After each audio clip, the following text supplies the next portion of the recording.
Hi there, welcome to the Tent News, where the truth comes to light and the stories everyone is talking about are brought straight to you. From shocking confessions and viral social media moments to real life mysteries and trending drama, this is the place where we uncover it all.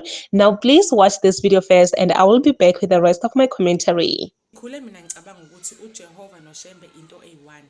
Angithi uJehova uShembe, uShembe uJehova. Yona nje ngendlela engangicabanga khona impilo yami yonke. Sakhula sihamba uShembe. Sasigqoka inansuka, iNazaretha, yonke into sihamba u-25, you can imagine. Sasushembe ekhaya. Even lapha endaweni babazi ukuthi lapha kuloya muzi abantu abahamba uShembe. Abantu bakaShembe labaya. Yeah. So ngiyakhumbula ke naye sengithe ukukhula uma wathi sizohamba sentabeni sengikhohlile ukuthi kwakuthiwa yini ukuhamba entabeni. So ngangihamba nomana ke sentabeni. I was very excited because also Spambonk have been, but I've never been there, so I was very excited ukuya entabeni nami nje ngiyobona ukuthi kwenzakalani because ngihlezi ngiyibona endabeni. So now I was very excited to go and see.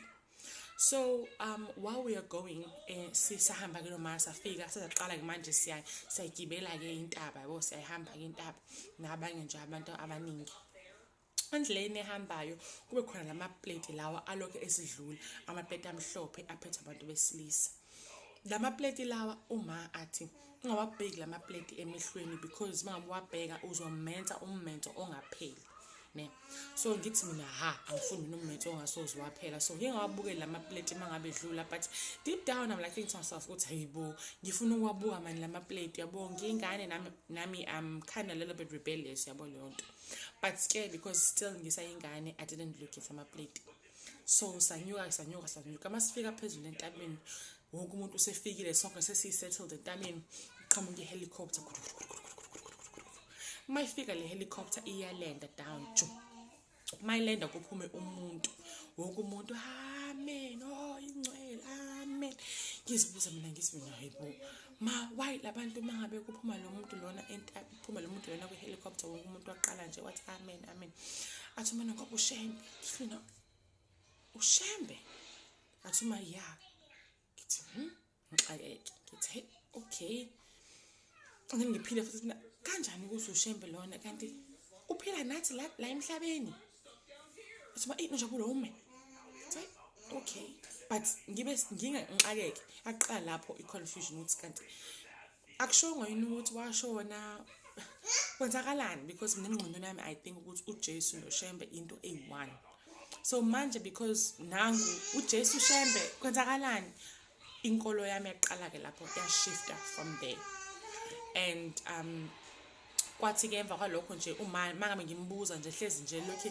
enganawo ama-answer the way I wanted it to be and umoya wami nje waqala nje lapho washifta kancane but nje ukukhula kwami mina nje sibancane sakhula nje sihamba uShembe sakhula nje sihamba sesontweni ngomgqibelo sidla ukudla okubandayo ngomgqibelo sasinganayo inja nje sasilezo zingane nje sihamba uShembe nganginawo umona mangibona ingane zihamba zesontweni igqoka ingubo ezinhle nezicathula yebo ngiba nawo umona kwangenza futhi ukuthi ngibe confused unga-understand kahle uJehova uNkulunkulu yonke nje umoya engcwele yonke leyo nto but ngiyabonga ukuthi namhlanje ngoba nje ngila ngiyamazi uJehova ngiyamazi uNkulunkulu and ngiya-understand kahle yonke into but ukukhula kwami ngakhula nje ngingane ehamba kaShembe.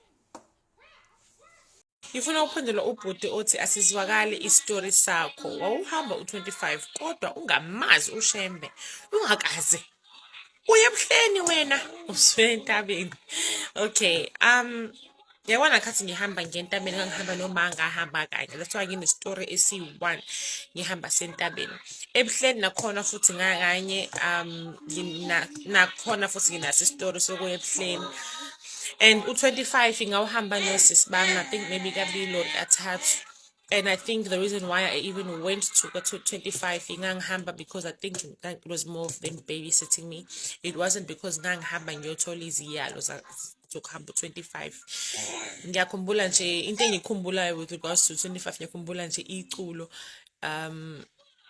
esalifunda that day lalicula lithi uliphathe kahle ikhehla uliphekele ulenze litiye ngiyakhumbula nje angazi noma babedlala or kwakutheni but ngiyakhumbula nje iculo elinjalo but ngawuhamba kanye nje mina 25 kuphela. I mean maybe a couple of times with osisi bami. And that was it. It wasn't necessarily because ukuthi ngangihamba u-25. Ezinye izinto ngiyabona abantu abaningi bathene, uyamuzwa umuntu wawuhamba ushembe ngeke aze akhulume kanjani uzothi waye eNazaretha ngeke aze asho ukuthi wayehamba ushembe, which is uqinisile. You are 100% true. But this was a long time ago. Hey, it was a very long time ago. And abazali mina bashona ngingakafiki even ngawushaya even u-15. That's why uya ebuhleni ukuya entabeni it's like ngakanye kabili because nami ngangisakhula, so bengangivumeli umama wami ngangivumeli ukuthi ngiye because ngangisamncane. That's why kwakuhamba osisi bami bona bahamba many times baye entabeni, bahamba many times ebuhleni compared to me. So yeah, ama ukuthi story sami maybe azwakali kahle, maybe vocabulary angizisho izinto the way kumele ngizisho ngakhona because ngangisamncane nami by the time ngiyeka. Uma wami washona ngila ko-13 and after eshonile sayeka ukuhamba. Sayeka ukuba amaNazaretha, sayeka ukuya kaShembe, sahamba iLuthela la khona uma mncane wami wayehamba khona. And after iLuthela yeah nje yabona impilo yentandane.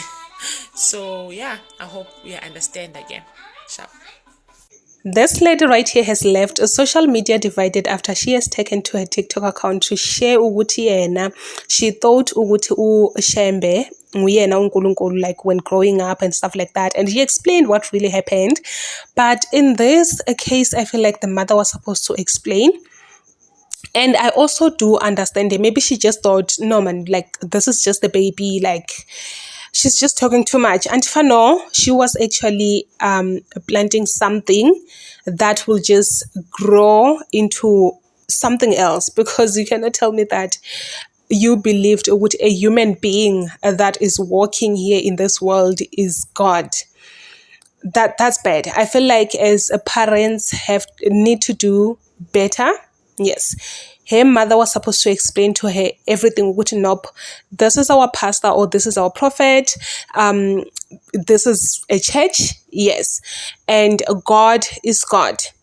But overall, I am very grateful that she get to know who God is and she get to know who the Holy Spirit is, and now she's okay. She's on the right standing with God, which is the best thing that can happen to anyone. And for her to be able to come out and see things in a different way, it says a lot. Like it really, really says a lot. And we thank God for that. Like we do thank God. And I can just imagine what really it took her to become who she is today, like to believe whatever that she's believing today, to know the truth about God, to say, okay, there's a difference between a God and uShembe. Like I can just imagine what took her to be at this stage. Like I don't even want to imagine that. But anyway, we just thank God that she is here now. She's okay. She have got a clear clarity, or okay, this is what, which is what is more important.